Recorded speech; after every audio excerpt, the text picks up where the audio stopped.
How many gigabytes does your hard drive or SSD hold? Are you sure about that? We've already discussed how over-provisioning and file system overhead often mean that the usable capacity of your drives is less than what's advertised, and you can check out this video to learn more. But it turns out there's another way that you can be easily fooled. The fact that the term gigabyte itself can be ambiguous. Many of us think of a gigabyte as exactly 1 billion bytes. However, it's a commonly accepted practice in the industry to instead use gigabyte to mean this many bytes. If you look closely, that's a difference of about 74 megabytes, which is not an insignificant gap. So why does the industry have to make things so complicated? To get the answers, we have to look way back to the early days of modern computing. As early as the 1960s, binary addressing was already the standard for working memory, or RAM.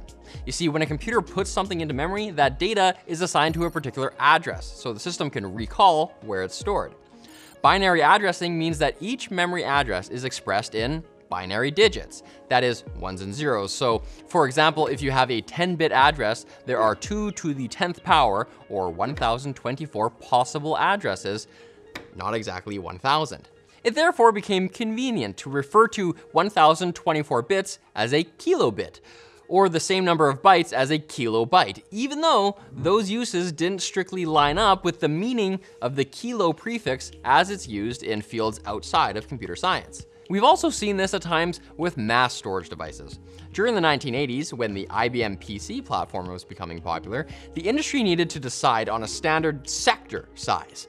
And if you didn't know, a sector is the smallest amount of data that can be stored at one time on a drive. The powers that be settled on making 512 bytes the default size for one sector. And if you put two sectors together, you have 1024 bytes, which match the binary addressing definition of kilobyte we discussed earlier.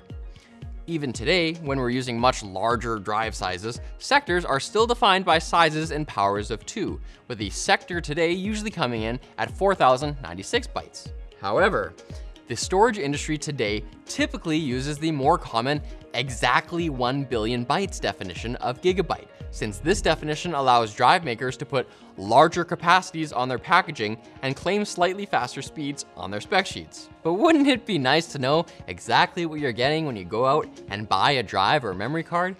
Thankfully, more precise terms were published in 1999 with words like mebibyte and gibibyte that unambiguously refer to units that are powers of 2, with the bi or bi in the middle standing for binary.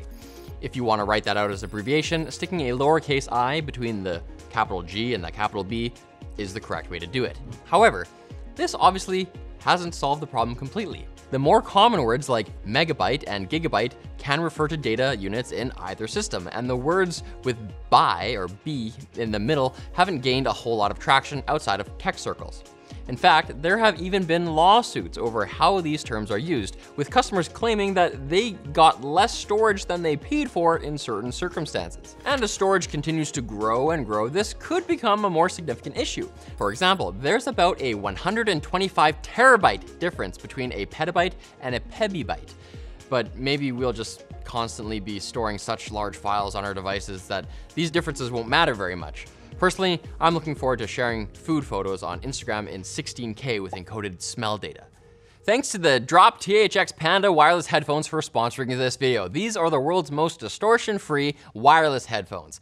Get closer to music than ever before with the THX AAA amp technology, LDAC support, and a community-centered design. You get 30 hours of wireless life, home assistant capability, and even a detachable gaming mic. Click the link below to find out more. So thanks for watching, guys. If you like this video, give us a like. Hey, hit subscribe, why not? And be sure to hit us up in the comment section with your suggestions for topics that we should cover in the future.